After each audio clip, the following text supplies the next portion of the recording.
À l'extérieur du Parlement, le mécontentement est grand. Alors que le président Jacob Zuma prononçait son discours à la nation, des manifestants ont défilé jeudi soir pour protester contre le gouvernement. À l'intérieur, l'ambiance est aussi pareille.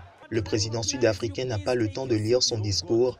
Vêtus de leur traditionnelle combinaison rouge de mineurs et de femmes de ménage, les députés d'opposition du parti de gauche radical des combattants pour la liberté économique, EFF, interrompent Jacob Zuma, estimant qu'il n'était pas légitime pour s'exprimer car il a violé la Constitution. Assis en face de nous ici se trouve un homme incorrigible. Un homme incorrigible, pourri jusqu'à l'os. Des propos qui tournent ensuite à la bagarre. Face au refus des hommes en rouge de sortir de l'Assemblée comme demandé par la présidente du Parlement, les agents de sécurité sont envoyés. Le spectacle dure plus d'une heure. Une scène, certes inédite, mais plus du tout étrangère au mur du Parlement. C'est la troisième année consécutive que le discours à la nation de Zuma est perturbé par les députés EFF. En 2015, ces derniers avaient déjà été expulsés par des agents de sécurité aidés par des policiers, tandis que l'an dernier, ils avaient quitté de leur propre chef l'Assemblée en chantant des slogans hostiles au chef de l'État. Après cette bagarre jeudi, les députés du principal parti d'opposition, l'Alliance démocratique, ont décidé de quitter le Parlement de leur propre initiative en guise de protestation. Avec plus d'une heure de retard, le président Zuma a pu commencer son discours. Enfin, s'est-il exclamé en riant à son arrivée au pupitre. Dans un discours sans relief de plus d'une heure, le président a abordé de nombreuses thématiques, y compris celle de la réforme agraire et de la diversité raciale, deux sujets sensibles en Afrique du Sud. L'année 2016 a été difficile pour Jacob Zuma, puisqu'après avoir été reconnu coupable de violation de la Constitution, il a été considéré comme le principal responsable de la défaite électorale en août de son parti, mis en minorité dans 4 des 6 plus grandes villes du pays. Jacob Zuma doit rester chef de l'État jusqu'en 2019, mais quittera son poste de président de l'ANC à la fin de l'année, ouvrant ainsi la guerre de succession au sein du parti.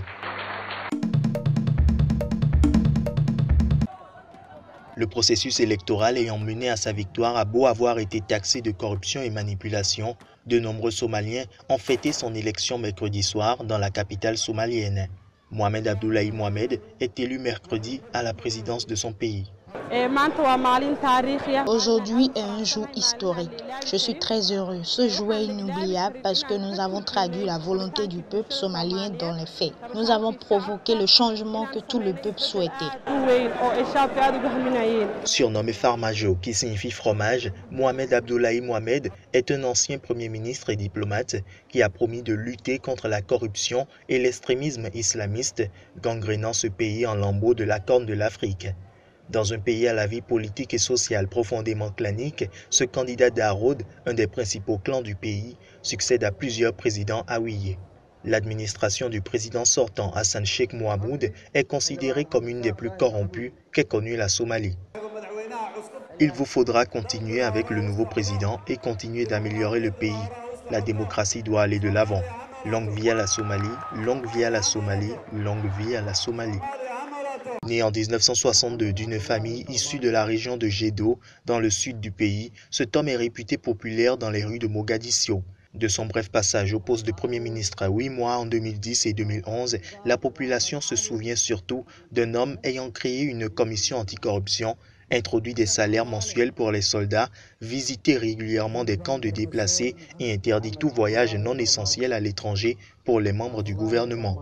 Sur sa page Facebook, le nouveau président, qui hérite d'un pays miné par 3 décennies de chaos et de violence qu'ont fui des centaines de milliers de Somaliens, assure que la priorité de son parti est le rapatriement de la diaspora somalienne afin d'aider au processus de reconstruction post-conflit de la Somalie.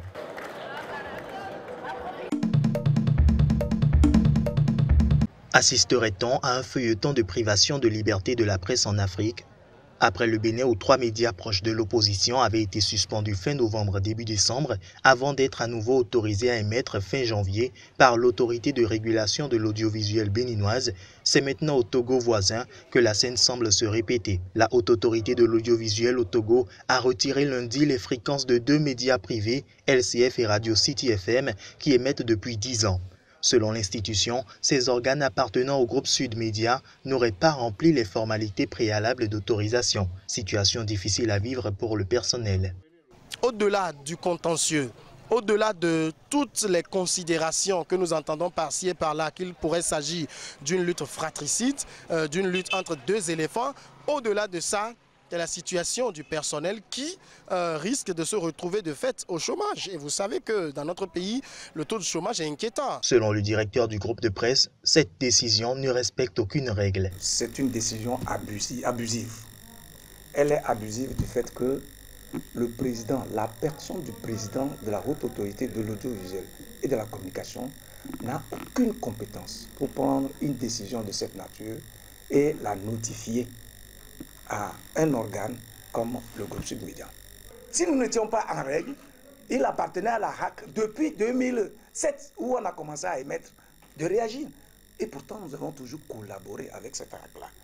Et les membres de la haute autorité de l'audiovisuel et de la communication sont toujours venus ici. Je ne sais pas quelle mouche a piqué le président de la haute autorité de l'audiovisuel et de la communication pour qu'il soit amené à prendre une telle décision.